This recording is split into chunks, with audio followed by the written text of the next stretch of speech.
नमस्कार, आप सभी का स्वागत है आपका अपना यूट्यूब चैनल नाद वाटिका पे। आज हम लोग पढ़ेंगे म्यूजिक एस्टेट के लिए यूनिट 4 में आज हम लोग क्या क्या पढ़ेंगे। निबद्ध गान, अनिबद्ध गान, प्रबंध गान, राग आलाप, रूपक आलाप, कलावंत, वाग्यकार, गायक के गुण दोष, नायक नायिका। तो दोस्तों, वीडियो पसंद आए तो लाइक सब्सक्राइब करें, ज़्यादा से ज़्यादा शेयर करें ताकि आगे का क्लास निरंतर चलता रहे। तो चलिए आज का क्लास हम शुरू करते हैं। आज हम लोग सबसे पहले पढ़ेंगे निबद्ध गान। तो निबद्ध गान क्या होता है? वह संगीत जो स्वर, लय, पद, ताल से पूर्ण रूप से बंधा हो उसे निबद्ध गान कहते हैं। जो पूर्ण रूप से बंधा हो उसे हम लोग निबद्ध गान कहते हैं। और प्राचीन काल में निबद्ध गान क्या होता है? तो हमारे प्राचीन समय में निबद्ध गान के अंतर्गत मुख्य रूप से 3 नाम मिलते हैं, जैसे कि पहला नाम प्रबंध, दूसरा वस्तु, तीसरा रूपक। तो निबद्ध गान क्या होता है? जो स्वर, लय, पद तथा ताल से जिसे हम पूर्ण रूप से बांधे हों उसे हम निबद्ध गान कहते हैं।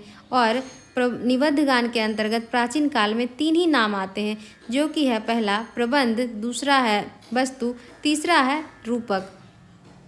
इन तीनों नामों में सर्वाधिक प्रचलन प्रबंध का था।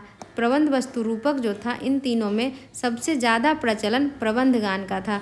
तो अनिबद्ध गान क्या होता है? तो अनिबद्ध गान हम वह संगीत को कहते हैं जो स्वर, पद, लय से तो बंधा हो परंतु ताल से बंधा ना हो, उसे अनिबद्ध गान कहते हैं। वह अनिबद्ध गान कहलाता है। जो निबद्ध गान होता है, निबद्ध गान में क्या होता है? जो स्वर, लय, पद, ताल सारे से पूर्ण रूप से बंधा हो। लेकिन अनिबद्ध गान में स्वर, लय, पद से बंधा होता है लेकिन ताल से बंधा हुआ नहीं होता है, उसे हम अनिबद्ध गान कहते हैं। अनिबद्ध गान क्या होता है? जैसे कि आलाप ताल रहित होते हैं। इसे किसी भी गीत के पहले गाया जाता है। कोई भी गीत गाने से पहले कोई भी राग गाने से पहले हम सबसे पहले आलाप करते हैं, जो कि ताल रहित होता है। जो ताल रहित होता है उसे हम अनिबद्ध गान कहते हैं। तो अनिबद्ध गान सारंग देव ने आलाप्ती गान कहते थे। जो अनिबद्ध गान को सारंग देव जी ने आलाप्ती गान कहे हैं। प्राचीन काल में अनिबद्ध गान, प्राचीन काल के मुख्य रूप से 4 प्रकार के अनिबद्ध गान बताए गए हैं। पहला है राग आलाप, दूसरा है रूपक आलाप, तीसरा है आलाप्ती गान, चौथा है स्वास्थान नियम के आलाप। तो अनिबद्ध गान को प्राचीन काल में 4 अनिबद्ध गान हैं: राग आलाप, रूपक आलाप, आलाप्ती गान, स्वस्थान नियम। और निबद्ध गान में प्राचीन काल में 3 नाम मिलते हैं, जैसे कि पहला मिलता है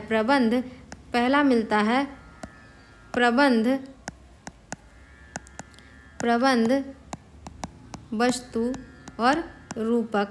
उसी तरह से अनिबद्ध गान में प्राचीन काल में मिलते हैं राग आलाप, रूपक आलाप, आलाप्ती गान, स्वस्थान नियम। तो आइए जानते हैं कि राग आलाप क्या होता है। राग आलाप क्या होता है? जब राग के 10 लक्षण ग्रह, अंश, न्यास, अपन्यास, औरवत, सारवत, तार, मंद्र, अल्पत, बहुत, ये सारे राग के 10 लक्षण हैं। जैसे कि जाति का 10 लक्षण होता है, उसी तरह से जाति से ही राग की उत्पत्ति हुई है। उसी तरह से राग के 10 लक्षण हैं, जैसे कि ग्रह, अंश, न्यास, अपन्यास, औरवत, सारवत, तार, मंद्र, अल्पत, बहुत को ध्यान में रखकर जब हम स्वर विस्तार करते हैं, स्वर विस्तार करके हम किसी राग को दिखाते हैं, वह राग आलाप कहलाता है। रूपक आलाप क्या होता है?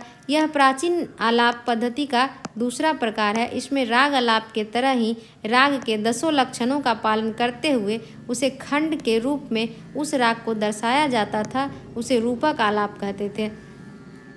जिस तरह से राग आलाप में 10 लक्षणों का पालन करते हुए स्वर विस्तार करते हैं, उसी तरह से रूपक आलाप में भी 10 लक्षणों का पालन करते हुए इसे पृथक पृथक करके हम दर्शाते हैं, खंड खंड करके दर्शाते हैं, तो उसे हम रूपक आलाप कहते हैं। तो राग आलाप, रूपक आलाप। अब हम लोग पढ़ेंगे आलाप्ती गान। आलाप्ती गान क्या होता है? राग आलाप और रूपक आलाप से आगे बढ़ने पर आलाप्ती की बारी आती थी। इस आलाप्ती गान में आविर्भाव और तिरोभाव विशेष ध्यान दिया जाता। तो आविर्भाव तिरोभाव क्या होता है, जब हम किसी राग को गा रहे होते हैं तो पूरा राग पूरा मूल रूप से दिखा देने के बाद जब हम किसी दूसरे राग में प्रवेश करते हैं और दूसरे राग में प्रवेश करने के बाद फिर हम वापस मूल राग पे आते हैं, उसे ही हम आविर्भाव और तिरोभाव कहते हैं। सबसे पहले तिरोभाव दिखाया जाता है, फिर आविर्भाव। जब हम मूल राग में वापस आते हैं वो आविर्भाव कहलाता है। तो आलाप्ती गान में सबसे पहले आविर्भाव और तिरोभाव किया जाता था। स्वस्थान नियम, राग के 10 लक्षणों को ध्यान में रखकर आलाप को 4 वर्गों में विभाजित करते थे, जिसके प्रत्येक भाग को स्वस्थान कहते थे। राग जो होता था, राग के क्या किए, 10 लक्षणों का पालन करते हुए 4 वर्गों में विभाजित कर दिए, उसे हम लोग क्या कहते हैं, स्वस्थान कहते हैं। तो स्वस्थान का 4 वर्गों में जो विभाजित किया गया, तो स्वस्थान का पहला नियम क्या है, तो इस नियम में गायक अपने आलाप का विस्तार 2 अर्ध स्वर के नीचे तक करता था। इसमें आलाप का न्यास अंश स्वर पर ही करना पड़ता था। स्वस्थान का पहला नियम में क्या होता है, 2 अर्ध स्वर से नीचे तक आलाप करते हैं। 2 अर्ध स्वर क्या होता है, अंश स्वर या बादी स्वर से जो चौथा स्वर होता है उसे हम 2 अर्ध स्वर कहते हैं, और जो 8वां स्वर होता है उसे हम द्विगुण स्वर कहते हैं, और दोनों के बीच में जो स्वर स्थित होते हैं उसे हम अर्ध स्थित स्वर कहते हैं। तो स्वस्थान का दूसरा नियम क्या है, इस नियम में गायक अपने आलाप का विस्तार 2 अर्ध स्वर तक करता था। 2 अर्ध स्वर तक, पहला में 2 अर्ध स्वर से नीचे तक, दूसरे स्वस्थान के नियम में 2 अर्ध स्वर तक। अब तीसरा स्वस्थान का नियम में, इस नियम में गायक अपने आलाप का विस्तार 2 अर्ध स्वर से दुगुन के बीच तथा अर्थात अर्ध स्थित स्वर तक करता था, तथा अपने आलाप को अंश स्वर पर ही समाप्त करता था। मतलब तीसरा नियम में भी क्या होता था कि 2 अर्ध स्वर और द्विगुण स्वर के बीच अर्ध स्थित स्वर पर जब आलाप करते थे तो उसे हम तीसरा नियम कहते थे, और इसमें भी अंश स्वर पर जाकर ही समाप्त करना होता था। स्वस्थान का चौथा नियम है, इस नियम में गायक अपने आलाप का विस्तार दुगुन स्वर तथा उसके ऊपर के स्वरों तक करते हैं, परंतु फिर भी गायक को अंश स्वर पर ही समाप्त करना पड़ता है। फिर भी गायक क्या करते थे, उसको अंश स्वर पर ही समाप्त करते थे। इसमें द्विगुण स्वर के ऊपर तक आलाप किया जाता है। स्वस्थान के चौथे नियम में आधुनिक काल का अनिबद्ध गान। सबसे पहले हम लोग प्राचीन काल पढ़े, अनिबद्ध गान में, प्राचीन काल में निबद्ध गान में पढ़े हैं। निबद्ध गान में होता है प्रबंध वस्तु रूपक, और अनिबद्ध गान में होता है राग आलाप, रूपक आलाप, आलाप्ती गान, स्वस्थान नियम। अब आ गया निबद्ध गान। अनिबद्ध गान का आधुनिक काल में क्या कहते थे, तो आधुनिक काल में अनिबद्ध गान को दो प्रकार बताए गए हैं। पहला है नोम तोम का आलाप, दूसरा है आकार का आलाप। नोम तोम का आलाप में निरर्थक शब्दों का आलाप करते हैं, जैसे नोम तोम, नग, दीर्घ इत्यादि। यह आलाप मुख्य रूप से ध्रुपद व धमार के साथ किया जाता है। नोम तोम का आलाप पर मुख्य रूप से ध्रुपद और धमार में ही करते हैं। ध्रुपद और धमार में ही नोम तोम का आलाप किया जाता है, जो कि अनिबद्ध गान का आधुनिक काल में अनिबद्ध गान को नोम तोम का आलाप और आकार का आलाप ही कहते हैं। ध्रुपद के चारों भाग जैसे कि अस्थाई, अंतरा, संचारी, आभोग के साथ आलाप किया जाता है। अस्थाई में क्या करते थे ध्रुपद में, इसमें मंद्र और मध्य सप्तक में मींड, कन आदि के साथ विलंबित लय में आलाप करते थे, उसे हम अस्थाई कहते थे। ध्रुपद के अस्थाई जब हम लोग करते हैं, जब अस्थाई गाते हैं तो उसमें मध्य और मध्य लय तक ही क्या करते हैं, विलंबित लय में आलाप करते हैं मींड कन के साथ। उसी तरह से अंतरा में इसमें तार सप्तक से पहले तक मींड, कन आदि के साथ लय कुछ बढ़ा दी जाती है और आलाप किया जाता है। अस्थाई में मंद्र और मध्य मध्य लय में विलंबित लय में करते थे, और इसमें क्या करते थे, लय थोड़ा सा बढ़ा देते थे हल्का सा, और तार सप्तक से थोड़ा पहले तक ही आलाप करते थे। संचारी में क्या होता है, इस भाग में तार सप्तक में जाकर अंतरा से कुछ लय बढ़ाकर मींड कन के साथ आलाप किया जाता है। संचारी में क्या करते हैं, तार सप्तक पर जाते हैं, तार सप्तक पर जाकर और अंतरा में कुछ लय बढ़ाकर मींडकन के साथ आलाप करते हैं। और आभोग, इस भाग में सप्तक के तीनों सप्तक में जाकर द्रुत गति से आलाप किया जाता है। आभोग में मतलब द्रुत गति से आलाप किया जाता है तीनों सप्तकों में जाकर। और मंद्र मध्य अस्थाई में जाते हैं, और अस्थाई के बाद क्या पढ़े, अंतरा में है तार सप्तक से पहले तक, और संचारी में तार सप्तक कर जाकर, और आभोग में तीनों सप्तकों में जाकर द्रुत लय गति में हम लोग क्या करते हैं, आलाप करते हैं, वो आभोग कहलाता है। तो उसके बाद दूसरा है आकार का आलाप। अनिबद्ध गान में दूसरा है आधुनिक काल में आकार का आलाप। आकार का आलाप में इसमें स्वरों का उच्चारण आ के साथ करते हैं। ये आलाप मुख्य रूप से ख्याल तथा ठुमरी के साथ किया जाता है। मुख्य रूप से ख्याल और ठुमरी के साथ किया जाता है आकार का आलाप। अंश अस्थाई या बादी से चौथा स्वर या द्वयर्ध स्वर और आठवां स्वर द्विगुणित स्वर कहलाता है। द्वयर्ध और द्विगुणित के बीच स्वरों को अर्ध स्थित स्वर कहते हैं। तो नोट में लिखा है द्वयर्ध स्वर, द्विगुणित स्वर और अर्ध स्थित स्वर। बादी स्वर से चौथा स्वर द्वयर्ध स्वर, आठवां स्वर द्विगुणित स्वर, और दोनों के बीच का स्वर को हम अर्ध स्थित स्वर कहते हैं। तो सबसे पहले हम लोग पढ़े निबद्ध गान और अनिबद्ध गान। निबद्ध गान में क्या क्या पढ़े, प्राचीन काल में पढ़े प्रबंध वस्तु रूपक, और आधुनिक काल में निबद्ध गान में क्या क्या आता है, तो ख्याल, टप्पा, ठुमरी, ध्रुपद, धमार, ये सब आधुनिक काल में आता है। ख्याल, टप्पा, ठुमरी, ध्रुपद, धमार, ये सब गायन शैलियाँ हम बाद में डिस्कस करेंगे। आधुनिक गान, अनिबद्ध गान में क्या क्या आता है प्राचीन काल में, राग आलाप, रूपक आलाप, आलाप्ती गान, स्वस्थान के नियम। और आधुनिक काल में आता है नोम तोम का आलाप और आकार का आलाप। ये सारे निबद्ध गान और अनिबद्ध गान था। अब हम लोग पढ़ेंगे प्रबंध गान क्या होता है। प्रबंध गान भी जो निबद्ध गान के अंतर्गत आता है, इसलिए इसे भी बोला गया है स्वर, लय, ताल, पदबद्ध रचना को हम प्रबंध कहते हैं। स्वर, लय, ताल, पदबद्ध रचना को प्रबंध कहा जाता है, जो कि स्वर और लय ताल से बंधा हो, जो कि हम निबद्ध गान के अंतर्गत पढ़ें कि प्रबंध वस्तु रूपक, वही प्रबंध गान है। प्राचीन काल में इसके अंतर्गत जातियों का गायन होता था। जातियों का गायन प्राचीन काल में प्रबंध गान के अंतर्गत होता था। प्रबंध के कई अवयव होते हैं जिसे धातु कहा जाता है। प्रबंध के 4 धातु होते हैं। कितने धातु होते हैं? 4। तो सबसे पहला है उद्ग्राह, दूसरा है मेलापक, तीसरा है ध्रुव, चौथा है आभोग। उद्ग्राह क्या होता है? प्रबंध का पहला भाग जहाँ गीत प्रारंभ किया जाता है उसे उद्ग्राह कहते हैं। प्रबंध का पहला भाग जहाँ से गीत को प्रारंभ किया जाता है। मेलापक क्या होता है? मेलापक नाम से ही पता चल रहा है कि किसी को मिलाने वाला काम करता है, मतलब जोड़ने का काम करता है। उद्ग्राह और ध्रुव नामक धातु को जोड़ने का काम किसका है? मेलापक का है। और ध्रुव क्या है? तो प्रबंध में बार बार गाए जाने वाले, जैसे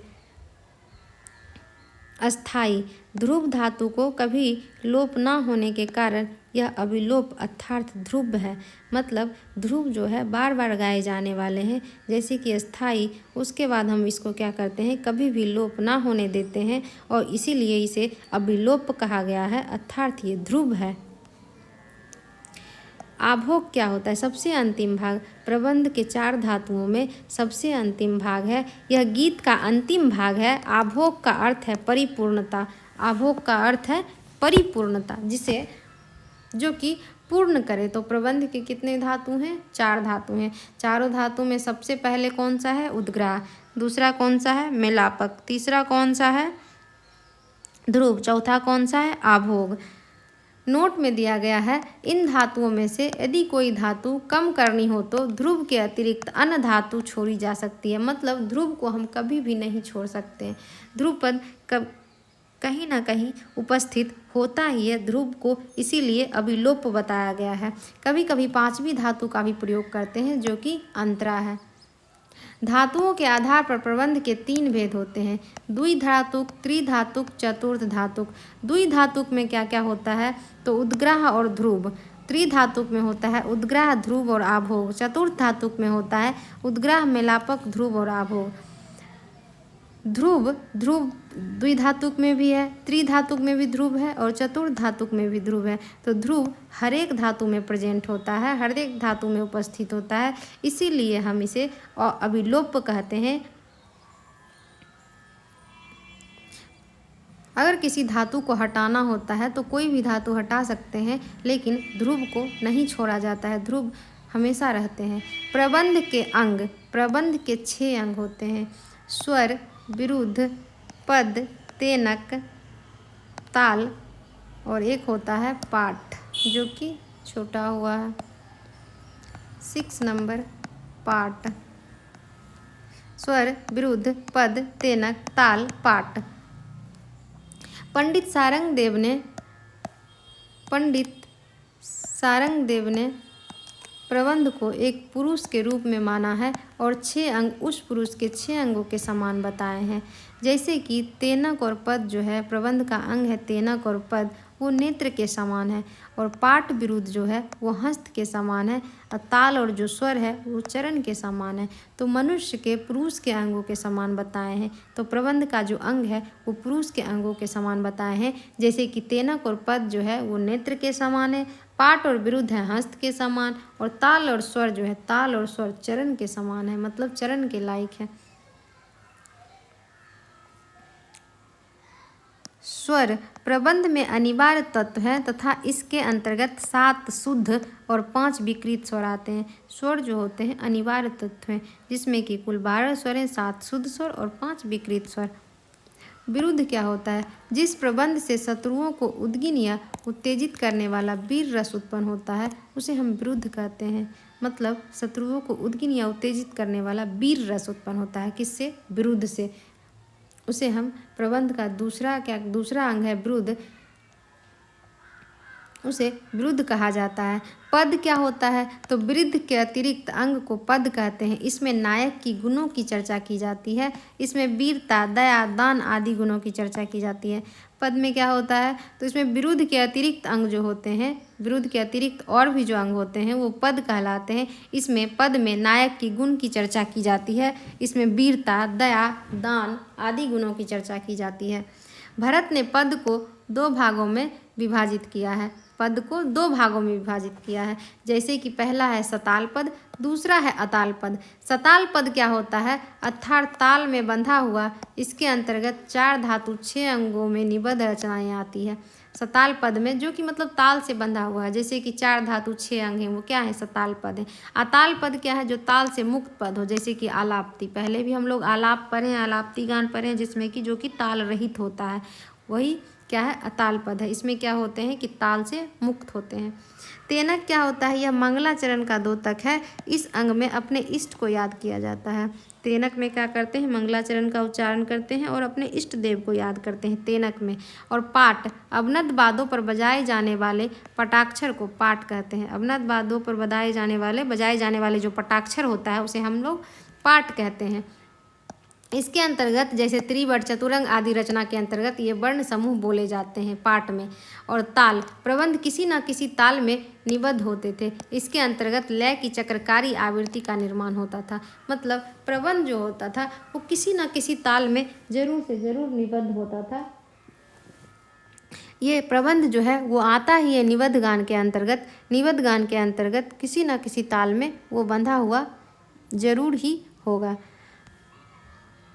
अब है प्रबंध की जाति। तो कुल जाति कितनी होती है, 5। पहला है मेदिनी, दूसरा है आनंदनी, तीसरा है दीपनी, चौथा है भावनी, 5वां है तारावली। मेदिनी में 6 अंग, आनंदनी में 5 अंग, दीपनी में 4 अंग, भावनी में 3 अंग और तारावली में 2 अंग। तो प्रबंध के ये 5 जाति हैं। क्या क्या हम लोग पढ़े प्रबंध में, तो प्रबंध के अब क्या पढ़ेंगे, प्रबंध के प्रकार। प्रबंध के प्रकार। तो सारंगदेव ने कुल 3 प्रकार के प्रबंध बताए हैं। सारंगदेव ने कुल 3 प्रकार के प्रबंध बताए हैं। पहला है सूड प्रबंध, दूसरा है आली तथा आली क्रम, तीसरा है बी प्रकीर्ण। सूड प्रबंध में है शुद्ध सूड, सालग सूड। शुद्ध सूड 8 प्रबंध बताए हैं, सालग सूड 7 बताए हैं और आली क्रम में 24 प्रबंध बताए हैं, बी प्रकीर्ण में 36 प्रबंध बताए हैं। कुल मिलाकर सारंगदेव जी ने 75 प्रबंध बताए हैं। सारंगदेव जी ने कुल मिलाकर 75 प्रबंध बताए हैं। मतंग जी ने 49 प्रबंध बताए हैं। कहीं कहीं पे 69 प्रबंध भी मतंग जी का दिया गया है। भरत जी ने कुल 2 प्रबंध बताए हैं, ध्रुवा और गीत। तो सारंगदेव जी ने कितने प्रबंध बताए हैं? 75 बताए हैं। और सारंगदेव जी ने प्रबंध के 3 प्रकार बताए हैं और भरत जी ने 2 प्रबंध बताए हैं। मतंग जी ने 49 प्रबंध बताए हैं। रूपक प्रबंध में नाटकीय तत्वों पर अधिक बल देना रूपक कहलाता है। नाटकीय तत्वों पर जिसका अधिक बल दिया जाता है उसे रूपक कहा जाता है। प्रबंध के 6 अंग तथा 4 धातुओं के मिश्रण को वस्तु कहलाता है। जो भी है प्रबंध का अंग है, धातु है, वो सब क्या कहलाता है? प्रबंध का वस्तु कहलाता है। तो प्रबंध में हम लोग क्या क्या पढ़े? धातु। प्रबंध में धातु पढ़े। तो धातु कितने होते हैं? 4। धातु कितना? अंग कितना होता है प्रबंध के? 6। जाति कितनी होती है? 5। प्रबंध के प्रकार सारंगदेव जी ने कितने बताए हैं? 3। और कुल प्रबंध उन्होंने 75 बताए हैं। भरत जी ने कितने? मतंग मुनि ने कितने बताए हैं? मतंग बताए हैं 49 और भरत जी ने कितने बताए हैं? 2। तो ये सब सारे प्रबंध के धातु, अंग, जाति, प्रकार मतंग जी ने कितने माने, भरत ने कितने माने। अब हम लोग पढ़ेंगे कलावंत। अब हम लोग क्या पढ़ेंगे? कलावंत क्या होता है? तो प्राचीन काल में ध्रुपद गायन शैली के कुशल गायकों को कलावंत कहा जाता था।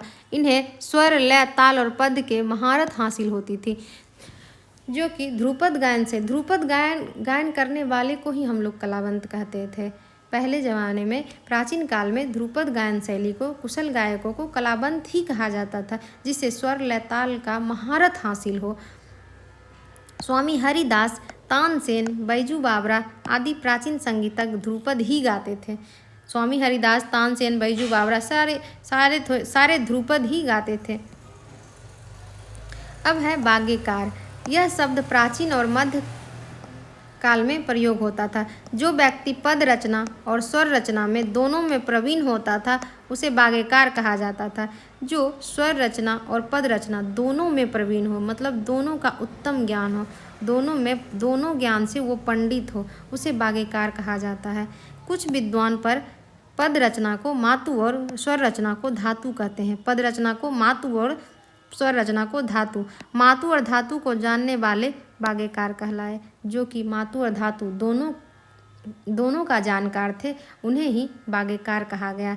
बागेकार का गुण साहित्य, शास्त्र, व्याकरण का ज्ञान, छंद, रस, अलंकार, शब्द आदि का ज्ञान। जिसे साहित्य का भी ज्ञान हो, शास्त्र व्याकरण का ज्ञान हो, छंद रस का ज्ञान हो, अलंकार शब्द आदि का ज्ञान हो, उसे हम बागेकार कहते हैं। बागेकार के ये सारे गुण हैं। संगीत शास्त्र का ज्ञान, संगीत शास्त्र का ज्ञान हो, लय, ताल, स्वर आदि का ज्ञान हो, संगीत के तीनों अंगों का ज्ञान, गायन, वादन, नृत्य तीनों अंगों का ज्ञान होना चाहिए। विभिन्न देशों के विभिन्न रीति रिवाज, रहन सहन, भाषाओं का ज्ञान होना चाहिए। सभी प्रकार के काकू का ज्ञान, स्वतंत्र गीत रचना में निपुण, विभिन्न रागों या गीतों का मिश्रण करके जल्द से जल्द गीत करने की सक्षमता, जिसमें सक्षम हो, जो कि मतलब बहुत सारे रागों का रागों का मिश्रण करके वो जल्द से जल्द गीत तैयार कर ले। ये सारे बागेकार के गुण हैं। तीनों सप्तकों में मंद्र, मध्य और तार में गमक लेने की क्षमता, जिसे मंद्र, मध्य और तार तीनों सप्तकों में गमक ले, वो सारे बागेकार के गुण हैं। दूसरे के मन के भाव जानने की शक्ति, जो कि दूसरे के मन के भाव को भी जान जाते हैं।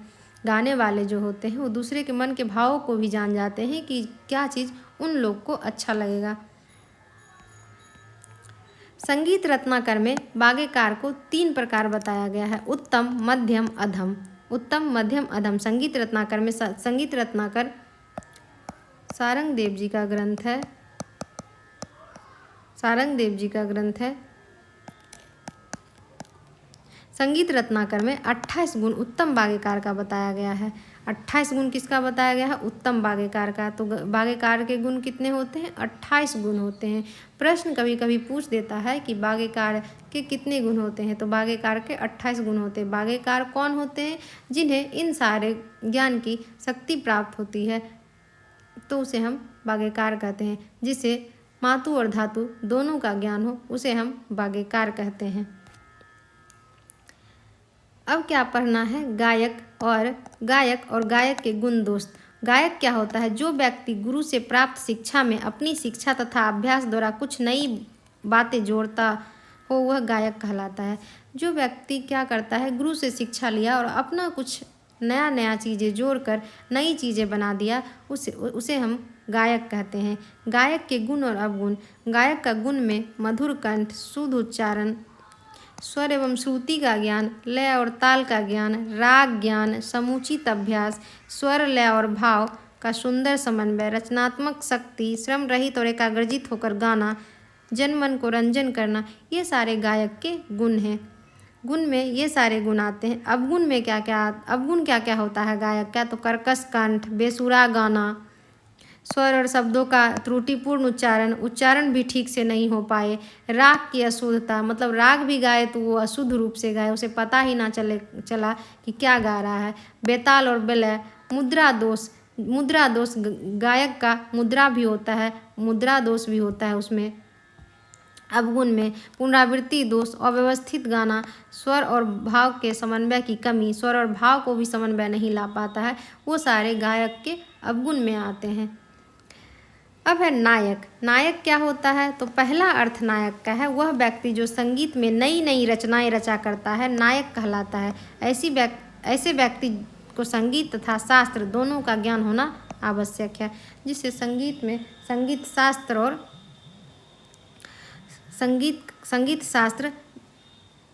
तथा शास्त्र दोनों का ज्ञान होना आवश्यक है। दूसरा अर्थ है इसका, जो व्यक्ति गुरु से प्राप्त विद्या में अपनी व्यक्तिगत प्रतिमा से कोई नई बात नहीं जोड़ता है, जिस चीज़ को उसके गुरु ने जिस प्रकार सिखाया है उसको उसी प्रकार गाता हो, उसे किसी भी प्रकार का संशोधन नहीं करता हो, वह नायक कहलाता है और उसकी गायन शैली नायकी कहलाता है।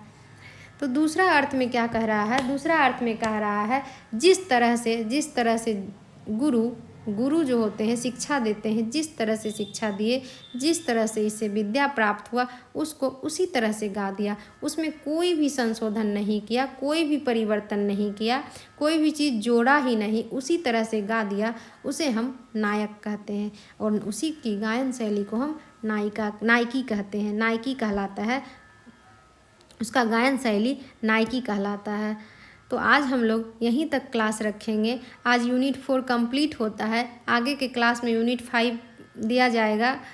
दोस्तों वीडियो पसंद आए तो लाइक सब्सक्राइब करें, ज़्यादा से ज़्यादा शेयर करें। धन्यवाद।